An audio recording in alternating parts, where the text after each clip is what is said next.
Keesokan paginya ketika keluar dari kamar mandi, Ansin melihat ke dalam ruangan untuk memastikan apakah Ling Yu sudah benar-benar pergi bekerja. Setelah merasa aman, ia pun mengeringkan rambutnya sambil bernyanyi-nyanyi dengan hanya memakai handuk saja.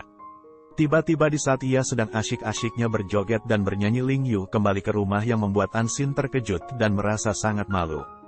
Ternyata Ling Yu kembali karena ada sesuatu yang tertinggal sambil mengantarkan sarapan pagi untuk Ansin.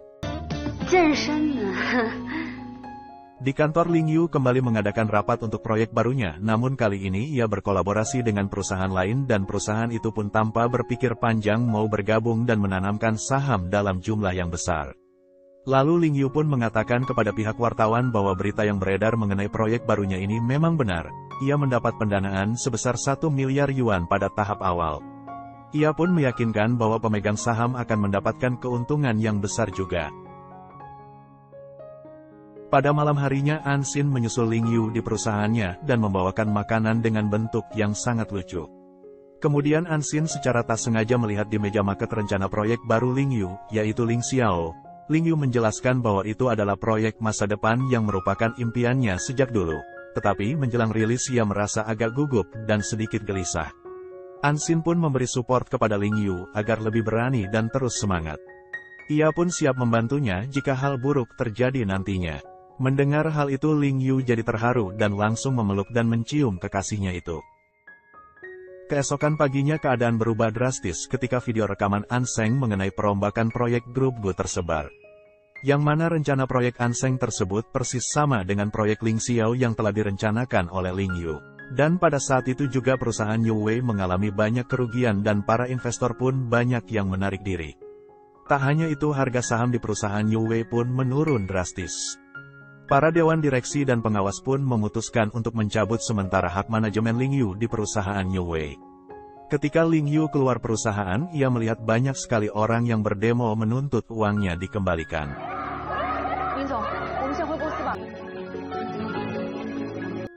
Hal itu membuat Ling Yu menjadi sangat marah terhadap apa yang sudah dilakukan grup Go kepada perusahaannya.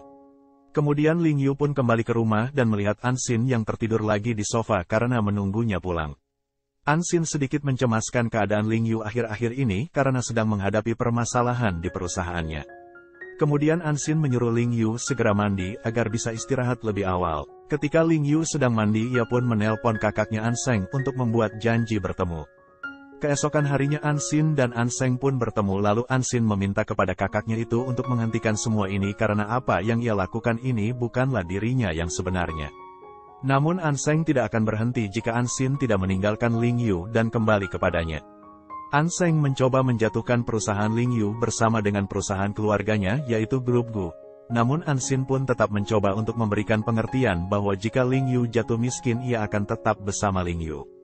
Ketika Anseng tetap tidak berubah pendiriannya, Ansin langsung pergi meninggalkannya. Keesokan harinya Grup Go mengadakan konferensi pers. Anseng memaparkan keberhasilan perusahaannya di mana sebentar lagi Grup Gusi akan menjadi perusahaan besar di pasar e-komersi domestik.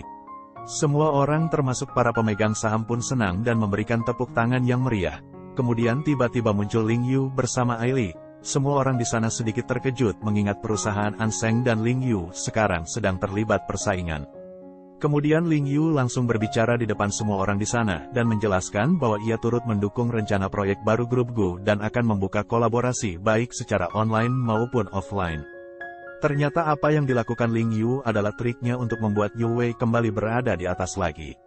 Ling Yu juga mengatakan selama Anseng mau bekerja sama dengannya semua orang akan mempercayainya, tapi jika tidak maka proyeknya akan gagal total karena ia telah mencuri hak paten proyek Ling Xiao yang merupakan milik New Way. Keesokan harinya Anseng mendapat kabar bahwa terdapat pelanggaran hak paten dalam rencana proyek barunya, dan perusahaan tersebut telah melakukan gugatan. Beritanya pun telah tersebar di internet dengan bukti yang cukup kuat. Dampaknya para investor pun ingin menarik investasinya. Para reporter memburu Anseng perihal pelanggaran paten yang dilakukan oleh Grup Go terhadap perusahaan New Way tersebut. Anseng sedikit panik dan langsung menghindar. Pada scene yang berbeda, Sin Er menemui Ansin dan langsung menyalahkannya tentang apa yang telah terjadi, di mana perusahaannya hancur. Saham Grup Gusi mengalami titik terendah yang membuat Anseng mengurung diri di hotel. Ansin menjawab ia tidak tahu menahu soal itu. Lagi pula ia dan Ling Yu sudah tidak bertemu dalam beberapa hari ini. 都没有见到他了，什么个情况？家都不能回，故事也快完了。什么叫复仇目的？这件事情我说，你不配。 Di malam hari ketika Ling Yu kembali ke rumah, Ansin langsung menanyakan apa yang sedang terjadi sebenarnya dengan perusahaan New Way. Tetapi Ling Yu masih tidak mau jujur dan Ansin menanyakan untuk kedua kalinya, lalu barulah ia menjawab jujur apa yang sebenarnya sedang terjadi di perusahaan New Way. Namun malah terjadi kesalahpahaman antara mereka berdua di mana Ling Yu berpikir Ansin sedang melindungi kakaknya itu. Sementara Ansin berpikir apa yang terjadi saat ini hanya karena kesalahpahaman semata karena ia paham bagaimana kakaknya itu. Karena perdebatan itu yang membuat mereka berdua menjadi sedikit menjauh dan saling diam satu sama lain.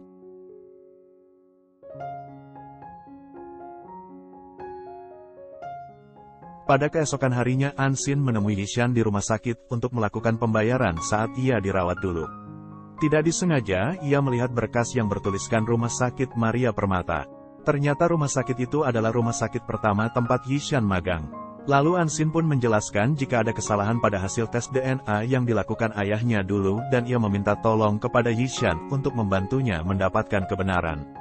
Kemudian Yishan pun pergi ke rumah sakit tersebut untuk bertemu dengan dokter Jiang Tao yang menangani Ansin dulu.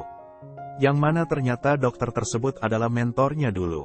Sesampainya Yishan di sana, ia pun langsung memasuki ruangan dokter tersebut karena sang dokter lagi keluar. Lalu ia berhasil menemukan data mengenai Ansin. Kemudian Yishan langsung menghubungi Ansin dan mengajaknya bertemu. Betapa terkejutnya Ansin mengetahui bahwa apa yang dilakukan sang dokter adalah sebuah kebohongan baik tes DNA dirinya sampai kecelakaan yang terjadi pada Yugo, dan semua itu adalah atas perintah ibunya Sin Er. Karena kenyataan yang terjadi adalah cedera yang diderita Yugo bukanlah terjatuh dari tempat tinggi, melainkan deteksi alprazolam di darah yang menyebabkan kerusakan parah di lengan pasien. Dan Yishan juga menemukan file audio percakapan Ibu Sin Er, dengan mereka membahas mengenai Ibu Sin Er yang terlibat dalam pemalsuan tes DNA Ansin. Ansin pun tidak menyangka atas apa yang Ibu Sin Er lakukan kepadanya. Kemudian Ansin pun pergi untuk menemui Ibu Sin Er ke rumahnya untuk menanyakan kebenaran yang telah Ansin ketahui itu. Namun Ibu Sin Er tetap bersikap seolah-olah tidak tahu menahu tentang apa yang terjadi sebenarnya dan minta melupakan masa lalu dan menatap hidup ke masa depan.